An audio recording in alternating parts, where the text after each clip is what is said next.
Hello, happy Wednesday to everyone. Vector Potential here. Talk to you about my latest favorite lock here and Georgia Jim's subscriber appreciation giveaway.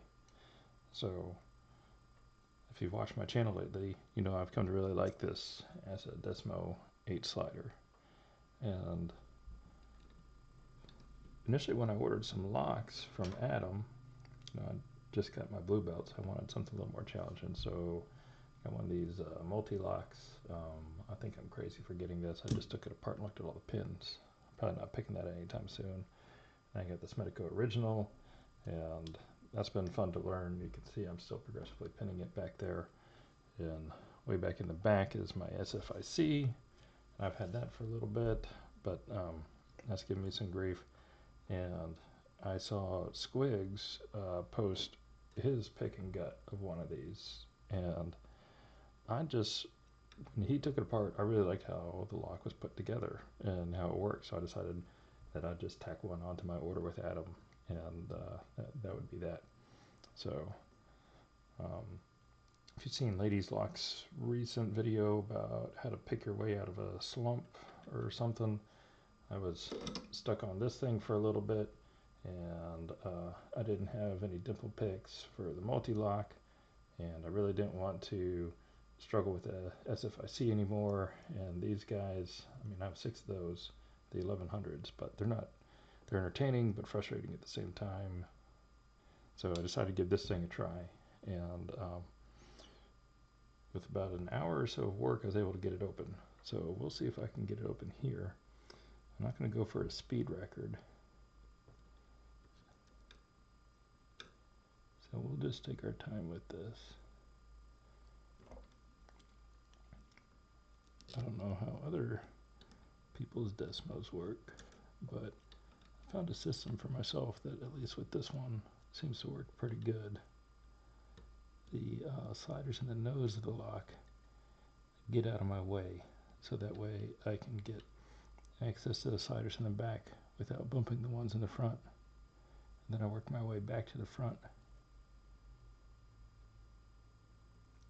And if you've picked 1100s before, you know some light tension is key.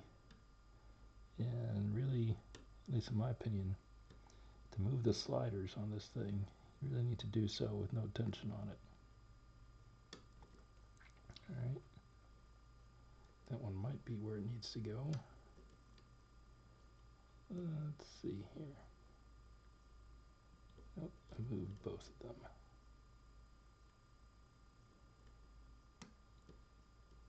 Yeah, and when you're moving a slider, you can be real careful with the amount of force you put on it, because it will just shoot to the other side of the lock. And that's bad. One of the neat things is, though, if you put tension on it, you can see if the slider that you're trying to manipulate is in where it needs to be, at least for the most part, because it just won't move.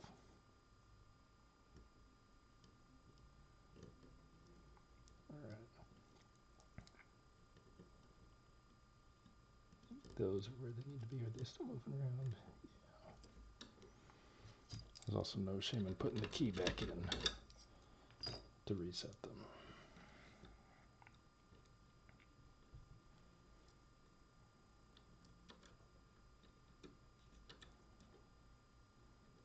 Alright, move you two out of the way.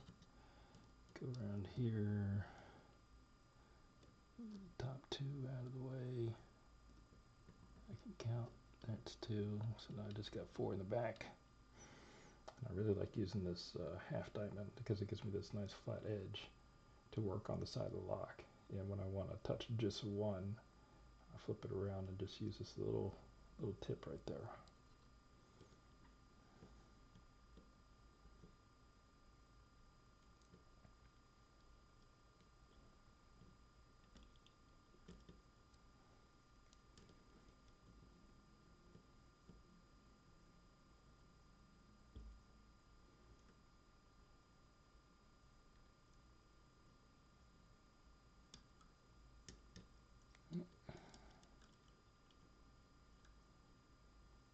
Does it give me some trouble tonight?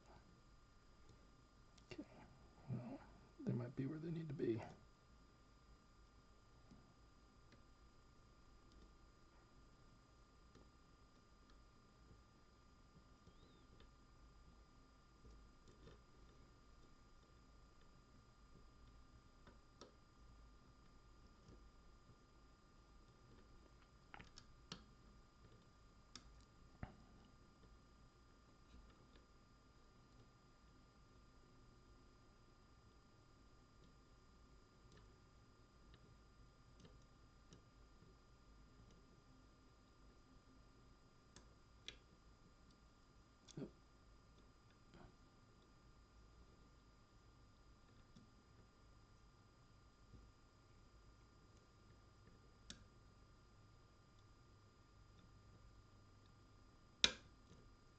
All right, there's some progress. There it goes. Oh. All right, so not exactly 26 seconds, but let me show you why I like this thing so much. One, I'm a lefty, and this rotates in a convenient direction for lefties.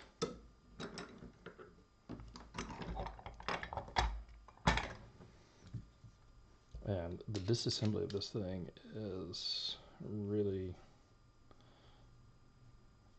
really easy. Oop, I just lost a screw.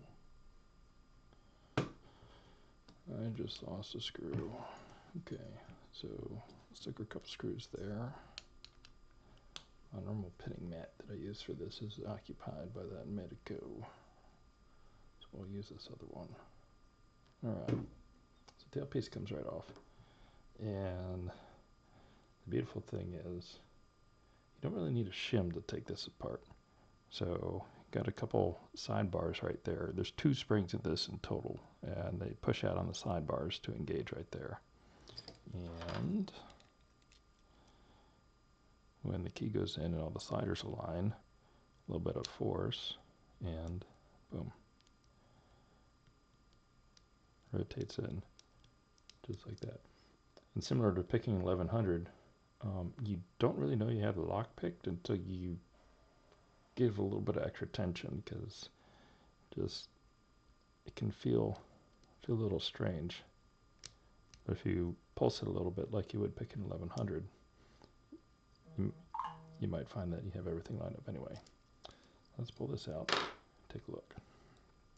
It's probably longer than Georgia Jim wanted his video to be, but I'll just keep on talking. There you can see the channels for the sidebars. I just really like the simplicity of this lock. It's not complicated like this guy or other more complex locks that I don't even own yet. Where are my tweezers? Okay. So this is what one of the sidebars looks like. One of the neat things is this part that engages the sliders is really, really thin. And when I first got this, I took it apart. That's how I kind of developed my plan of attack of attacking half the lock at a time, because I figured out that maybe if I get the back half, this will pivot right around where that spring is, so that way I can feel the sliders lining up where they need to be, and then I can start applying just a little bit of tension, getting the front half lined up. And I work back to front, because once I get one of these sliders set, I don't want to have to touch it again. Sometimes you get a little muscle spasm and you whack it, and then you'll say some cuss words and start over again or something like that. But right there's the spring. So yeah, that's the technique I use, at least on this one. I might buy a few more to get some different bittings to see if that method still works. But I mean, it seems to make sense. You make the sidebar pivot around this spring and attack the back of the lock first. Here, let's see if we can get a good view of what those sliders do. Alright, so in the light, right there, you can see that narrow little lip that they're on. Now, one of the interesting things is, remember my comment earlier that I at least think I can tell that the sliders are set where they need to be because they don't move under tension. Because that lip of the sidebar fits right down in there very well, whereas up here, no, it actually fits in there too. I don't know, every time I've dropped in one of these false gates, it always has a little more wiggle than down in the true gate. Anyway, we'll continue taking this apart.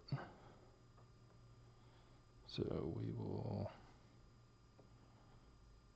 stick all the right sides down here.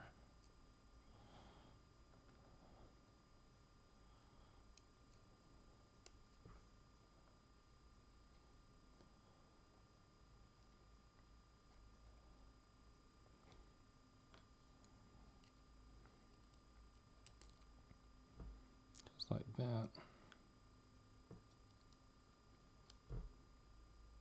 And those sides up there. Oops.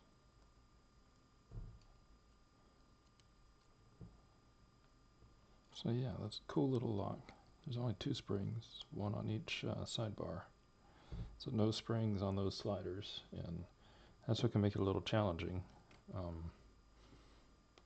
don't know if turning on its side helps a little bit or not, but I tested it vertically for a little bit, but once I figured out how to pick it on its side, that's just what I do.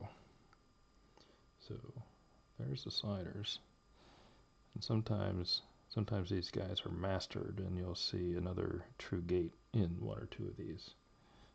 Mine is not mastered.